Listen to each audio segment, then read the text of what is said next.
Heroes Hour is a fast turn-based strategy RPG with real-time combat. In this game, you can choose a world to start with, which will have many biomes, resources, buildings, enemies, and artifacts that will generate randomly, and that you can use for your own benefit.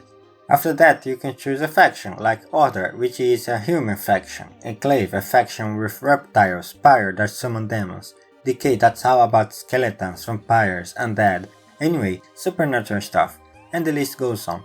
Every faction has its own particularities, like the Pyre faction can lock a building that opens a gate in the battlefield, summoning demons over time, or the Delirium faction, where you can create a pact with one of these three unique units and use them in battle. Every faction has many heroes too. They are divided between heroes that are more physical, I mean when some heroes level up in this game, they gain more attack and defense stats that improve every unit in the hero's arm damage and health respectively, and heroes that gain more knowledge and spell power, which are useful to cast spells in battle. There are a limited number of skills in the game, each with its own sub-skills that provide distinct benefits for your hero. Every one of these heroes has a mix of these skills in their skill set. So, you choose your world, your faction, and your first hero. Now you are free to move almost everywhere on the map, except for another biome, because of these towers that have enemies way stronger than you at the start of the game, and they see it for basically the same reason. There are many things you can do, but most of the time you will buy some units for your army and fight a small army to conquer the sawmill or the ore quarry. The next day you can build another thing in your city, you can do this only once per day, and try to fight another enemy on the map or just explore to get some easy resources. As you explore the world and fight enemies, your hero gains experience and levels up, giving you a point that you can use to unlock or improve a skill. I am not sure if the skills available in the game are balanced or not, but there are some skills that, for me at least, are clearly stronger than others, like creativity, which gives you a chance to learn a new skill after battle, at the cost of some experience. This can make you really overpowered in the long run, but still has its drawbacks, because the skills that you get are random and take a while to stockpile, so I think in the early game it can be kinda risky to get that. Of course it all depends on luck. Anyway, in general, there are skills that are better than others, but I didn't feel a great disparity in balance between them. It's not like I carefully analyzed them anyway. Most of the time I choose them based on roleplaying, like I want that hero to be a magician specialized in summoning spells, or I want that hero to be a powerful warrior who commands big dragons in his army. Well, that's it. I don't think there's a lot of mysteries regarding this game. Another day passes, you build something that you find useful and do whatever you think is best with your hero. There are some tactics in the early game that you can use to make things a little easier later. For example, when you start the game you are really weak, so it's good to save the maximum numbers of units you can, to stockpile them and be able to fight more battles or stronger enemies later on. To do that, you can pray to the RNG gods to give you good spells when you first unlock the Guild of Mages, spells that are able to disrupt or control enemy troops, or if you don't get good spells, you can just avoid entry battles if you know that fighting will make you suffer high losses. In these early battles, the main problem usually is the ranged units. They stay behind the melee troops and shoot a lot of arrows or magic projectiles at you, dealing great damage and killing most of your forces. Sometimes they appear alone and even then they can cause great losses. So it's good to cast your spells on them before they can cause damage. To be honest, not only in the early game, but also in the mid game, the ranged units can be a problem, so focusing spells on them is generally a good choice. Another tip is to focus only on one hero, at least until week 4 or 5. You can have multiple heroes in a game, but in my experience it's not wise to divide your forces between 2 or more heroes at the start. I think the exception is heroes focused on spellcasting. They are less dependent on troops, and as these heroes get stronger they will need a big army or stronger units less and less. So in the end, it's good to get a new hero when you can afford it, and level them up in a way that doesn't interfere with your main hero. Spellcasters are easier to recruit because of that. Well, as you can see by the number of hours I put in this game, I had a lot of fun. Ever since I saw these pixelated graphics, I really liked them, and these many different creatures attacking each other frantically, I knew this game was for me.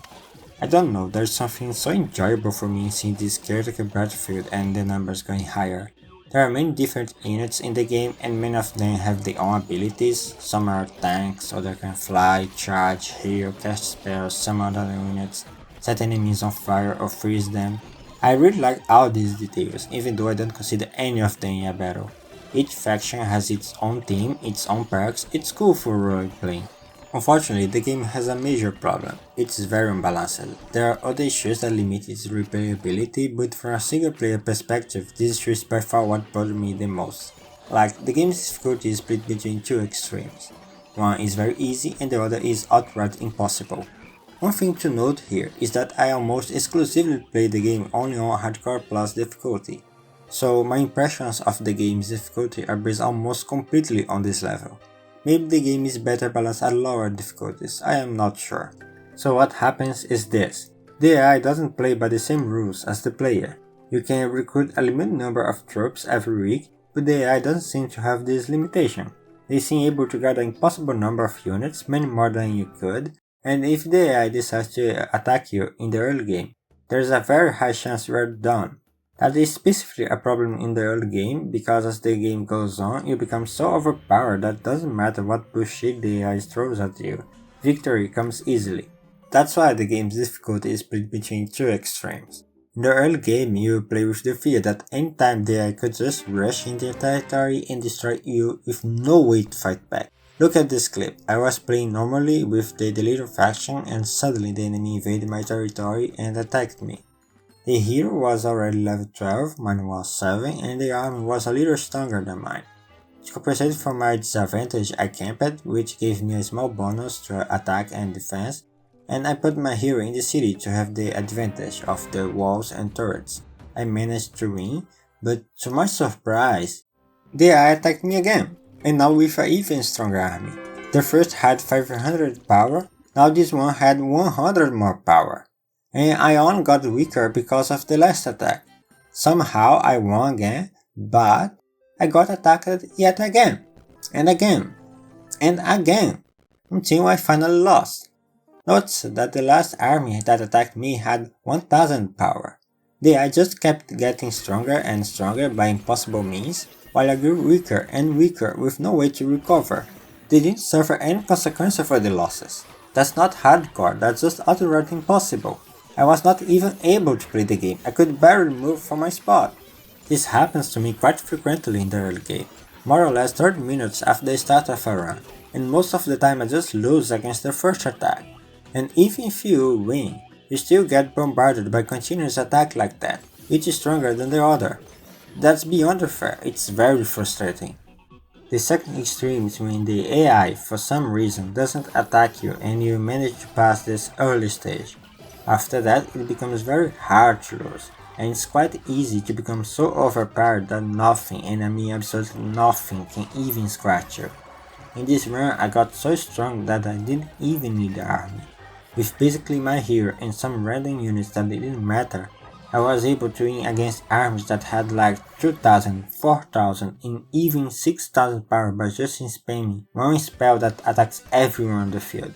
My hero was so powerful that he one-shots or two-shots everything, even himself.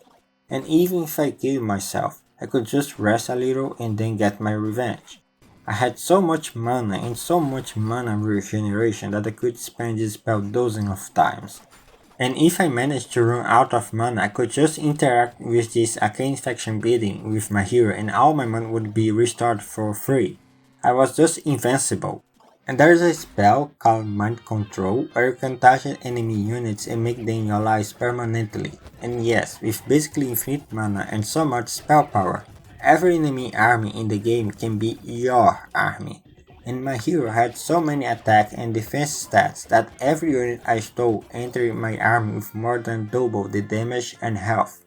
Oh, and by the way, these guys here are the clones of my main hero, so they have the same stats, perks and spells.